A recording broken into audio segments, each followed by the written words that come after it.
गुरु तुम हो ज्ञानी ज्ञान के दाता, मुनि गुरुवर को करके प्रणाम गाऊं मैं सुबह शाम।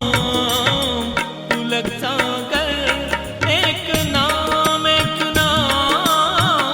प्रसारण पुण्यार्जक परिवार जिन शरणम तीर्थ धाम के परम संरक्षक संघपति श्री प्रदीप मामा, प्रतिभा मामी, भोपाल। मैं एक पौधा आज आपको दे रहा हूं, ऐसा पौधा जो जैन के आंगन में भी लगना चाहिए। आंगन तो बचे ही नहीं है, फ्लैट में रहते हो, कहां का आंगन, ध्यान रखना। अरे तुम्हारा गैलरी हो, बालकनी हो, एक पौधा जैन के घर में लगे, हिंदू के घर में लगे, मुसलमान के घर में लगे, ईसाई के घर में लगे, सिख के घर में लगे। एक पौधा मैं आपको दे रहा हूं जो आपको यहां से लेकर के जाना है। और वह पौधा यदि कोई है तो तुलसी का नहीं, वो प्रेम का पौधा है, मोहब्बत का पौधा है, जो हर किसी के आंगन में लगा रहना। तो ध्यान रखना, ये प्रेम का पौधा मुरझाता भी बहुत जल्दी है, लेकिन ध्यान रखना प्रेम के पौधे में जो समर्पण का जल डालते रहेगा उसका पौधा हमेशा हरा भरा रहेगा। ध्यान रखिए, समर्पण के जल से सींचो प्रेम के पौधे को। ध्यान रखिए, आपसे निवेदन है, एक प्रेम का पौधा लगाओ, मोहब्बत की मीनारें हो, और प्रेम के मंदिर इस देश में होना चाहिए।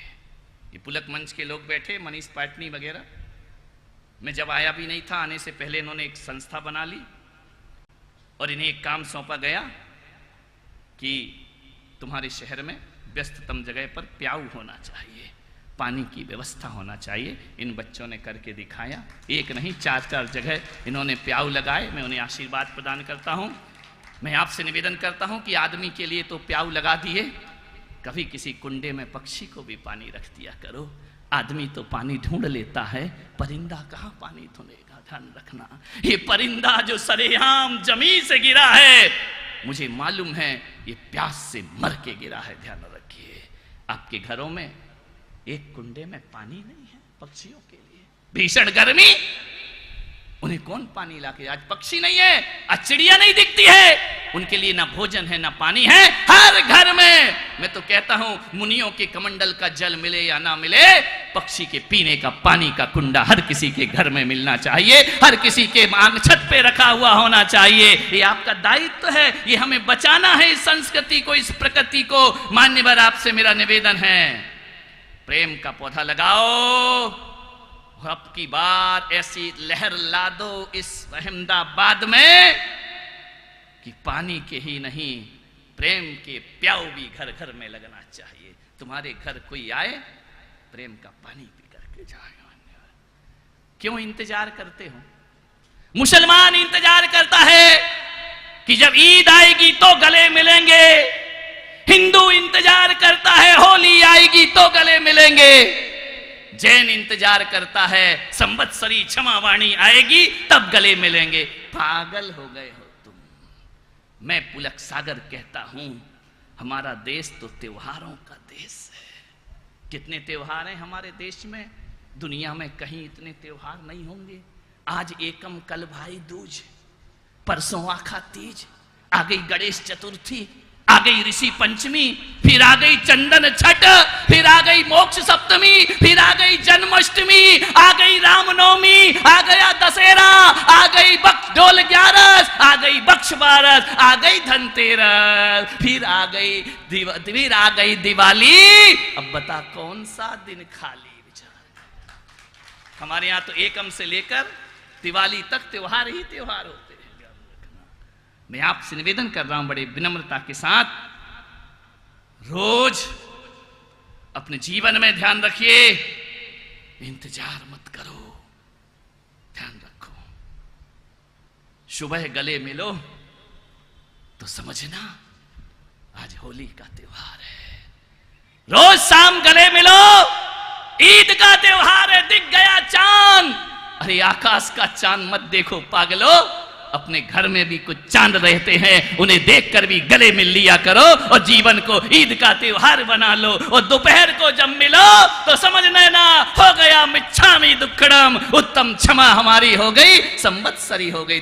रोज गले मिलो ना भाई, रोज त्योहार मनाओ। मैं थोड़ी कहता हूं कि साल में एक बार त्योहार मनाओ, गले मिलने का त्योहार तो रोज होना चाहिए। सुबह से शाम मिलो मान्यवर, रोज ईवाल, रोज दिवाली, रोज होली, ऐसा माहौल हमारा बनना चाहिए।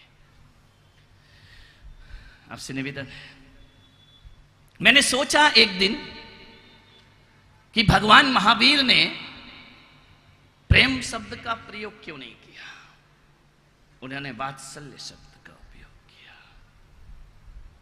बहुत सोचा। एक दिन मंदिर में जाकर भगवान महावीर से पूछा कि हे मेरे परमात्मा, हे मेरे प्रभु, तुमने वात्सल्य शब्द क्यों चुना? महावीर ने कहा कि पुलक सागर, यदि मैं प्रेम शब्द को चुनूंगा तो सारी दुनिया शारीरिक प्रेम को परमात्मा समझ बैठेगी। इसलिए मैंने कहा कि प्रेम मोह विहीन होना चाहिए, प्रेम शारीरिक नहीं होना चाहिए, प्रेम आत्मा का होना चाहिए। लेकिन यदि महावीर कहते हैं कि मैंने प्रेम को परमात्मा कह दिया तो ये दुनिया शारीरिक प्रेम और वासना में डूब जाएगी। ध्यान रखना, महावीर ने कहा कि वात्सल्य भाव होना चाहिए। मैंने पूछा भगवान वात्सल्य भाव कैसा होता है? उन्होंने मुझे उदाहरण दिया, गाय बछड़े की तरह होता है। मैंने कहा क्या गजब कर दिया भगवान आपने, मनुष्य को समझाने के लिए जानवर के उदाहरण देती है। यानी मनुष्य अपने उदाहरण से नहीं समझता है, जानवर के उदाहरण से समझता है। बोले क्या करूं पुलक सागर, मेरी भी पहचान इन्होंने जानवर से करी है कि ऋषभ देव का बैल, अजितनाथ का हाथी, हमें नहीं छोड़ा इस आदमी ने।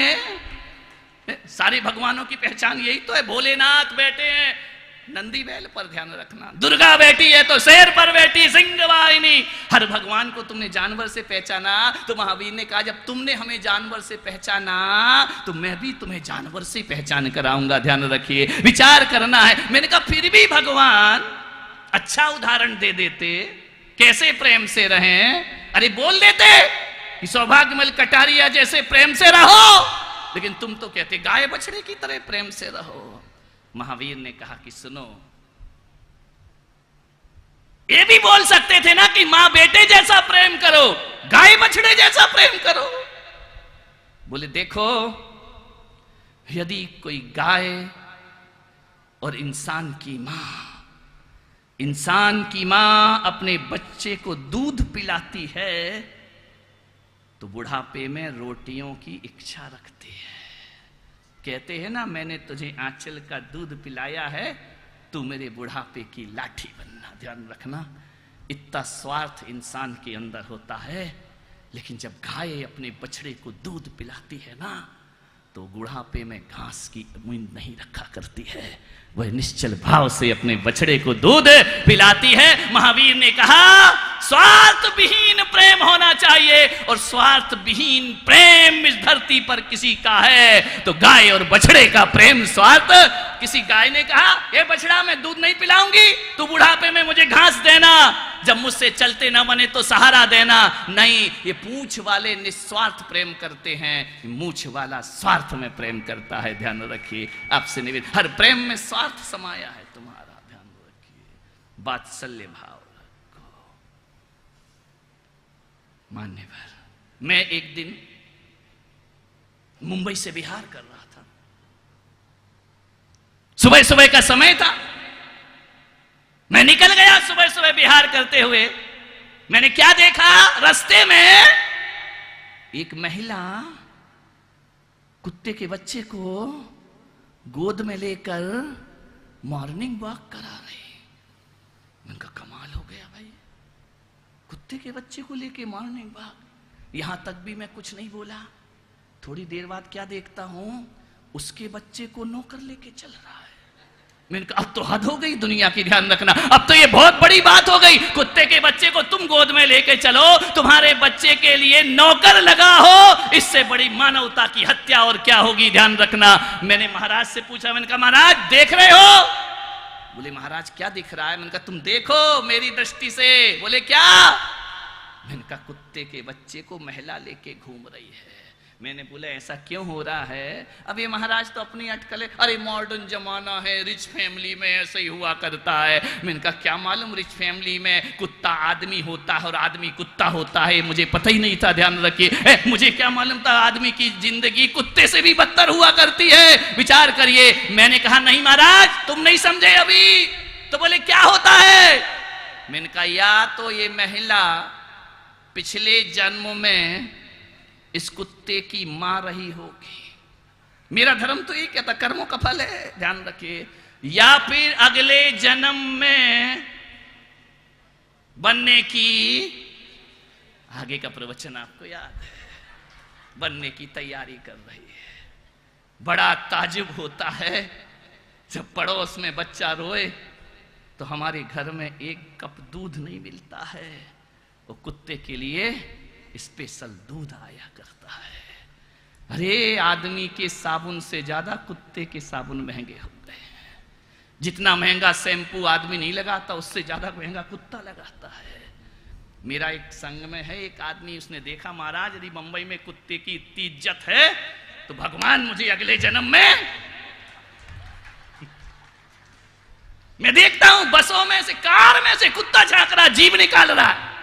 अरे मैंने कहा मती मारी गई, कुत्ता गाड़ी में बैठा है, एसी में चल रहा है। होगा किस्मत वाला कुत्ता, किस्मत वाला होगा, पुण्य वाला, किसी पुलक सागर का आशीर्वाद मिल गया होगा, नहीं तो सड़कों पे धक्के खाते रहता। ध्यान रखना है मान्यवर, मैं ये नहीं कह रहा हूं कि कुत्ते के बच्चों को लात मारी जाना चाहिए, लेकिन मैं पुलक सागर कह रहा हूं कि जितना प्रेम कुत्ते के बच्चे से है उससे ज्यादा प्रेम इंसान के बच्चे से होना चाहिए। जितना प्रेम तुम कुत्ते को करते हो एक जिठानी देवरानी के बच्चे से उतना प्रेम करना चाहिए, उससे ज्यादा प्रेम करना चाहिए। अपने बच्चे को प्रेम करना भले कम कर दो, लेकिन देवरानी के बच्चे को प्रेम ज्यादा करना चाहिए। ध्यान रखना है तो आपका घर स्वर्ग से ज्यादा सुंदर होगा। एक निवेदन है, छोटी छोटी बातों पे झगड़े हो जाते हैं, छोटी छोटी बातों पे तुम लड़ने लगते हो। कैसी मानवता है? आज घर अनबोले हैं, भाई भाई से नहीं बोलता है। ऐसे घर अहमदाबाद में भी होंगे, कोई अपवाद नहीं है।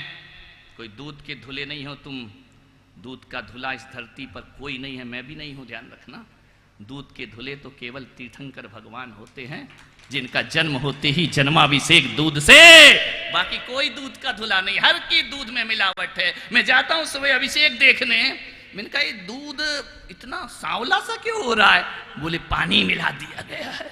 मैंने कहा धत तेरे की, भगवान को तो प्योर चढ़ा मेरे भाई, उसको भी पानी मिला के चढ़ा, हर जगह घोटाला है। ध्यान रखिए, सोचना है। लड़ाई होती है, घरों में विवाद हो जाते हैं। अब जहां 4 बर्तन होते हैं वहां खटपट तो हमारा क्यों गला फड़वा रहे, अभी भी कह रहे होती है और आगे भी होएगी। तो भैया चंदू जी बंद करो ये रामायण, क्या मतलब है? अरे तुमको तो बोलना था कि आज तक होती थी, अब आगे से हमारे घर में खटपट नहीं होने वाली। मॉड्यूलर किचन आ गए हैं ना, सब मालूम है मुझे। अब ऐसा करो, पहले तो टोकरे में बर्तन धो के रखते थे तो खटपट होती, अब तो सब स्टैंड बना हुआ है, सबके बीच में एक एक दीवार है, थाली थाली से नहीं टकराती है, तपेली तपेली से नहीं टकराती है, प्लेट प्लेट से नहीं टकराती है। अब खटपट नहीं होती, अब तो सीधी गिरती है और टुकड़े हो जाया करते हैं। जमाना बदल गया है, ध्यान रखना। मैं आपसे निवेदन करना चाहता हूं, लड़ाइयां होती हैं, विवाद हो जाते हैं, झगड़े हो जाते, कोई बात नहीं, होंगे झगड़े, किसके घर में नहीं होते मेरे भाई? तीर्थंकरों के घर में झगड़े नहीं थे क्या? ये भरत बाहुबली का क्या था? झगड़ा ही तो था। ध्यान रखिए, राम के यहाँ क्या था? झगड़ा ही तो था ना। कौरव पांडव में क्या था? झगड़ा। उनके यहाँ झगड़े हो सकते हैं तो अपन किस खेत की मूली हैं? अपन तो मूली भी नहीं, मामूली है। झगड़े तो सबके घरों में होते हैं, कौन से घर में नहीं होते हैं? हर घर में झगड़े होते हैं ना, कोई बात नहीं, हो जाते हैं। ये हमारे बीतरागियों में भी हो जाते हैं। थोड़ी बहुत खटपट हो जाती है, शाम को मिच्छामी दुक्खड़म, खेल खत्म। ध्यान रखना, लड़े झगड़े एक हो गए, गले मिल लिए, आज 14 से उत्तम क्षमा हो गई, जीवन आनंद में भर गया। लड़ो झगड़ो कोई बात नहीं है, लेकिन बोलचाल बंद मत करो अपनी जिंदगी, बोला करो। मैं जानता हूं, मेरा एक शहर में चातुर्मास हुआ, बहुत बड़ा चातुर्मास हुआ। अब बड़ा क्या होता है, ज्यादा भक्त आ गए तो बड़ा और नहीं आए तो छोटा। बड़ा और छोटा हमसे थोड़ी होता है, तुम लोगों से होता है।